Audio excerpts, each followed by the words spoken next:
It's the off season, and we get this question quite a bit. Oh, I love how influencers like everyone's been asking me about my skincare protocol. No one's been asking you. You just got a product to promote anyway.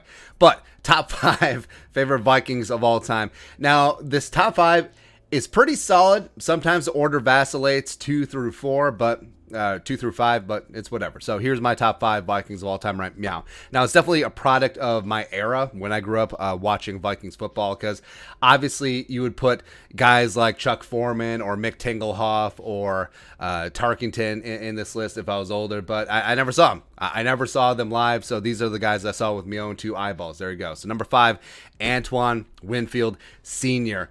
Absolute stud. Absolute stud. When he came over from the Buffalo Bills, it showed, oh, Minnesota, free agent destination. What up?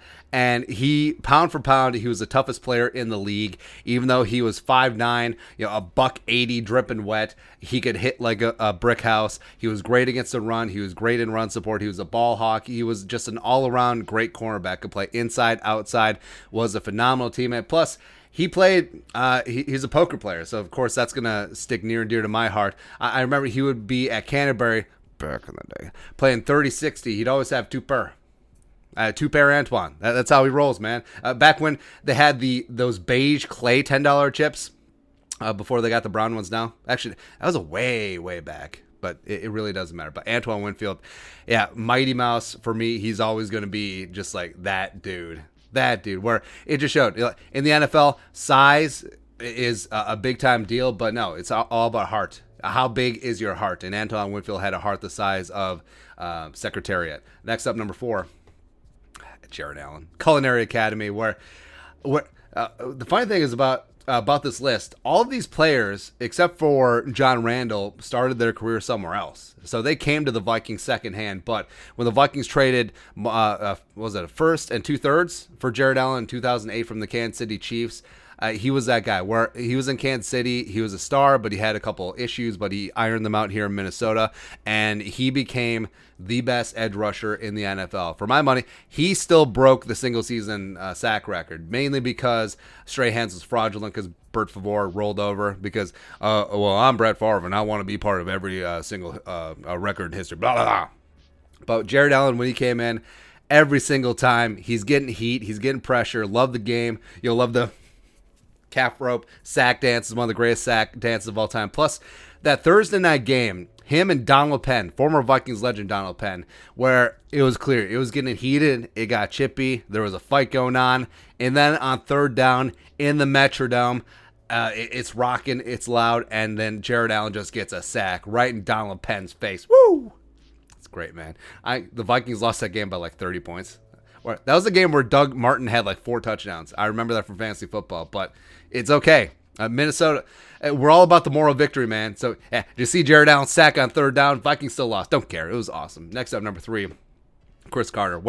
What kid in the 90s didn't grow up admiring Cris Carter? Plus, the standard issue uniform for a Minnesota youth during the 90s was a Cris Carter jersey, a starter jersey, with the iron-on numbers that had been worn off, just like scratched off due to wear and tear, because Cris Carter was just that guy, man. And I know if you're a little bit older, Anthony Carter was that dude. If you're a little bit younger, Randy Moss was that dude. But for a stretch, Cris Carter was that absolute alpha one. He put up back-to-back 122 catch seasons from 94-95 with Warren Moon, which is phenomenal too. And just on the sideline, just the Spider-Man catch, it was great, man. Like, he inspired so many young Minnesota kids to get a pair of gloves and just try and catch everything you touch, you have to catch. And he was just that guy where he was not the biggest, he was not the strongest, he was not the fastest, but he was just smooth. He was just smooth. He would beat you with tenacity. He would beat you with his mind. He would beat you he would just beat you down. And I love it, man. I love Cris Carter. First down, every single touchdown. Woo, giving glory to the big man upstairs. It's great, man. I love me some Cris Carter. Next up, so Johnny Randall. How can you not love John Randall? And he's, like I mentioned, he's the only of the 5 that started with the Vikings. Even though technically, well, he had to try it with the Buccaneers, but they wanted him to play linebacker, and he was like, no, when he was coming out of Texas A&I Kingsville. And he was the original OG, undersized, underappreciated defensive tackle who just got after it. And it's a great lesson for life, man. Like, everyone can count you out. Maybe you don't have the qualifications. Maybe you don't check this box or that box. But if you just come in, put in the work, and live every single day and play every single down like it's the Alamo, just get it. Just get it and have no regrets at the end of your life. Plus, I just love John Randall, man. Just the Tasmanian devil. Just the NFL films mic'd up. Regulators, mount up. We coming. Plus the psyops, the psychological warfare, where John Randall would go through the programs of opposing teams, and this is before the internet. So I don't know if he was going to La Biblioteca and going through the Dewey Decimal System, but he would look up college programs from some of these guys that he would go up against on the field and just get dirt. And just get things to talk about, things to jaw about with offensive linemen and opposing quarterbacks. And it was just hilarious. Just hilarious. And also, it was never like mean-spirited. Like, John Randall's trash talk was never demeaning. It was never slanderous. It was never anything like that. It was just fun. And it's when you're a kid watching that growing up, it was just great. It was just absolutely great. I love me John Randall forever, man. Phenomenal. And then, of course, lastly, Randy Moss. Now, I've talked about Randy Moss a bunch on the show, where 1997 was one of the first years that I really paid attention to college football. That was the year, Peyton Manning's senior year. Charles Woodson won the Heisman as a two-way player at University of Michigan, as well as Ryan Leaf, Washington State. They took the Cougars to the Rose Bowl. And Randy Moss. So Randy Moss was this mythical guy. Again, this is before the internet, and I was, 11, 12 in that area. First, just really starting to get into football, and you would just hear whispers about there was this wide receiver that was 75 feet tall, ran a 4.40 40, and was just jacking fools, just destroying people at something called the University of Marshall. I don't even know where it was. And then you find out it was in West Virginia, and then you find out that Randy Moss, the pride of Rand, West Virginia, a guy that was supposed to be on Florida State, that was supposed to be on Notre Dame, didn't work out for a myriad of reasons, and then just got to Marshall and then just destroyed. Because remember, his first year, Marshall was 1AA, now FCS, and then they transitioned to 1A independent, I believe, in 1997. And he scored a touchdown in every single college game he played at Marshall. He was just absolutely insane, putting up video game numbers. You'd see a couple highlights like on Sports Center, and then if you miss it, you'd have to wait an hour and then watch it again, but that's okay. As a kid, all you had was time in sports, and you saw this guy, Randy Moss, number 88, the Marshall Thundering Herd, just out here hurdling dudes on your television set. It was just like amazing. He was the first player that I saw in college that I want my team, the Minnesota Fighting Vikings, to draft and take this guy.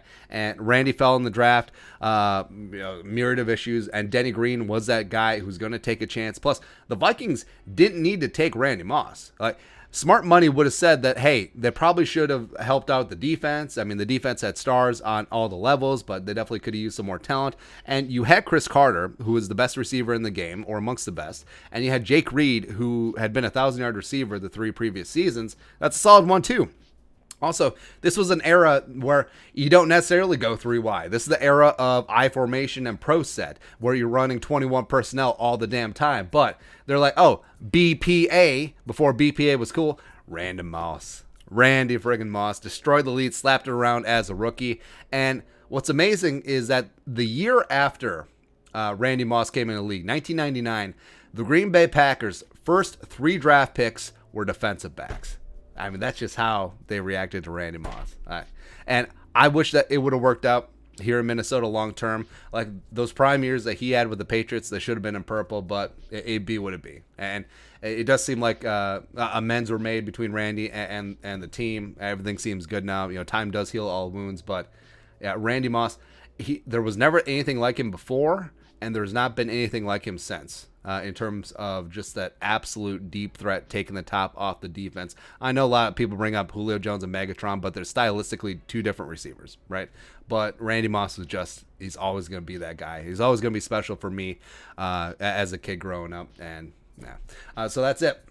It's my list of top 5 all-time favorite Vikings. Antoine, as Jared Allen, Cris Carter, and John Randall, and Randy Moss. I'm really good at remembering things today. Let us know your thoughts on my top 5. Also, let us know who are your top 5. Let us know in the comment section below. Subscribe for daily Vikings takes. I'll support that work. Post on the Venmo. But until next time, Skol, production value.